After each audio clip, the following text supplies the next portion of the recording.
la gente del señor Mencho a la verga! ¡Pura gente del señor a la verga,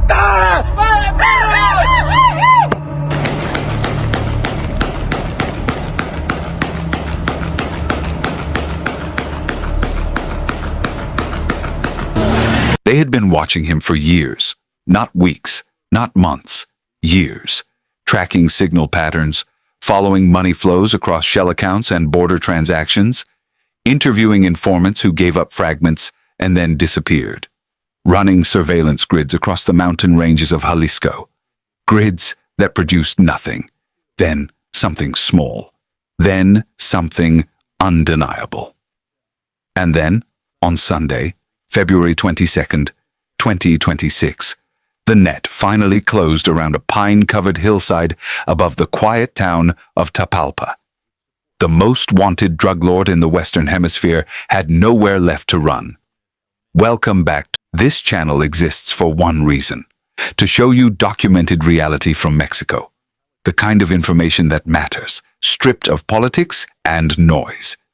If you're new here, subscribe now, because what we cover changes by the hour. And today, we are breaking down exactly how the Mexican Army, the National Guard, and the Air Force, with critical support from the United States, executed the operation that ended the era of Nemesio Oseguera Cervantes, known worldwide as El Mencho. Stay until the end of this video, because the detail that explains how this operation finally succeeded, after more than a decade of failure, is not what any official source is emphasizing. And once you understand it, the entire story looks different. Tapalpa is not a name most people outside of Mexico would recognize. It sits at roughly 2,100 meters above sea level in the Sierra del Tigre range, in the highlands of southern Jalisco. A colonial town with cobblestone streets, artisan markets, and pine forests that stretch for miles in every direction. On any ordinary weekend, the roads leading in and out carry families driving up from Guadalajara for fresh air and traditional food. It has the feel of a place that time moved past gently and left intact. That quiet was not accidental from Mencho's perspective. It was the point. For a man who had spent more than a decade evading the most sophisticated intelligence apparatus in the Western Hemisphere, location selection was not a luxury. It was a survival tool. The mountains surrounding Tapalpa offer natural cover from aerial surveillance. The narrow access roads are easy to monitor and harder to breach quickly. The surrounding rural municipalities of southern Jalisco had been under CJNG territorial control for years, meaning that the cartel effectively functioned as the dominant authority in those communities, capable of monitoring the arrival of outsiders long before any federal unit could close in.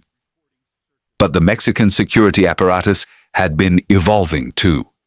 For years, the pattern of major cartel captures in Mexico followed a predictable and frustrating rhythm. Operations would target a capo's known associates. They would arrest lower-level operators. They would occasionally disrupt a financial layer or seize a weapons cache. And the man at the top would simply move. He would dissolve back into the network, surface somewhere else weeks or months later, and continue. El Mencho ran this evasion system with a discipline that intelligence analysts described as exceptional even by the standards of the narco world. And he was known to communicate through multiple layers of intermediaries, rarely using any fixed communication channel long enough to be tracked. His movement between safe houses was irregular and non-predictable. His public profile was, for someone running a criminal empire of that scale, almost non-existent. So what changed? The operation that reached Tapalpa on February 22nd was not built on a single intelligence breakthrough.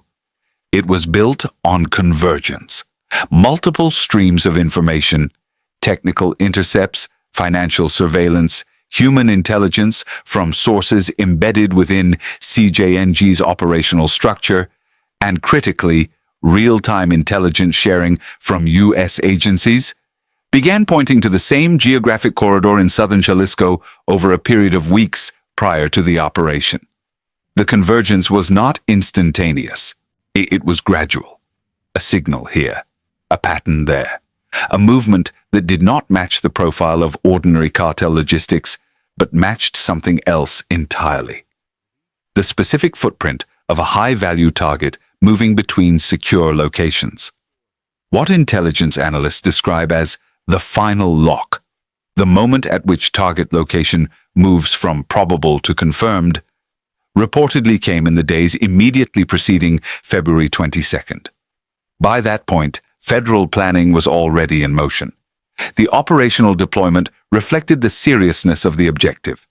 Mexican Army ground units and National Guard personnel were inserted into the mountainous perimeter around Tapalpa, with coordination that security analysts describe as a full-scale capture operation, not a patrol, not a checkpoint sweep. This was a deliberate closure of all exit routes from a defined geographic zone. The Air Force component was equally significant. Armed helicopters provided overhead coverage that served two functions simultaneously. They prevented any aerial escape or supply route from functioning, and they provided fire support capability for ground units encountering armed resistance. And there was resistance. El Mencho was not alone. He was surrounded, as any operational capo at his level would be, by a security perimeter of armed CJNG members, whose singular function was to absorb any threat before it reached him. These were not ordinary cartel foot soldiers. The men tasked with protecting Mencho were the most loyal, most experienced, and most willing to die for the organization's survival. In the narco world, dying in defense of the boss is not just expected. It is the highest expression of the structure's internal loyalty code. When federal ground units made contact with that outer perimeter, the exchange was immediate and intense. A prolonged close-quarters engagement followed as the military tightened its circle. Armed helicopters above provided coverage that prevented the outer CJNG units from repositioning or retreating in a coordinated way. The terrain, forested hillside, uneven ground, limited sightlines, made the engagement harder for both sides. But the federal forces had something the CJNG perimeter did not. The operation had already closed the exits. There was no reinforcement coming, no breakout corridor, no secondary route. When the engagement finally concluded, federal authorities confirmed that 4 members of the CJNG security detail were killed in the firefight. Among the confirmed dead was Nemesio Oseguera Cervantes himself, the man who built the Jalisco New Generation Cartel from a regional criminal organization into a transnational criminal empire. The man with a $10 million bounty on his head, the man who had survived more than a decade of pursuit by both the Mexican government and the most powerful law enforcement and intelligence agencies in the United States, was dead in the mountains above Tapalpa before midday on a Sunday. For a moment, there was silence, the kind of silence that follows a historical event before the full weight of it lands. That silence lasted approximately 30 minutes. Then everything in Mexico started moving at once.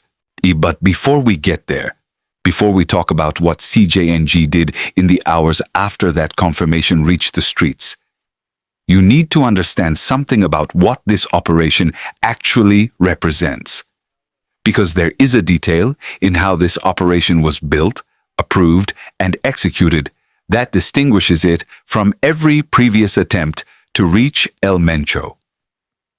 And that detail involves the role of the United States government, not just in sharing intelligence, but in something more direct than any official statement has fully acknowledged. We are going to cover that in full in a dedicated video, because the American dimension of this story deserves its own complete account, and it changes how you see the bilateral relationship between Mexico and the United States in the narco war context. What you need to know right now is this. The operation at Tapalpa did not happen in a vacuum. It happened because of sustained pressure from multiple governments, sustained intelligence investment over years, and a shift in operational approach by the Mexican security establishment that finally prioritized deep intelligence over reactive force. El Mencho is dead, and the era he represented, the era of the untouchable cartel boss who ran circles around the state, closed with him in those mountains. But the cartel he built did not die with him. And that is where this story becomes something far more complicated and far more dangerous than a single headline about a successful military operation. Because CJNG, without El Mencho, is not a weakened organization waiting to be dismantled. It is an extremely powerful, extremely violent, and now leaderless structure. One that has already demonstrated within hours of his death exactly what it is capable of doing when it has nothing left to lose.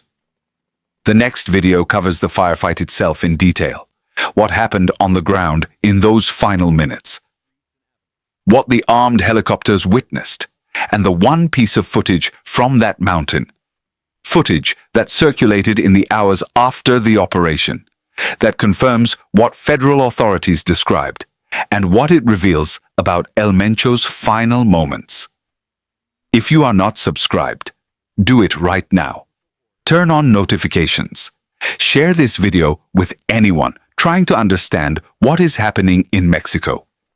This is the story of a historic moment, and we are just getting started.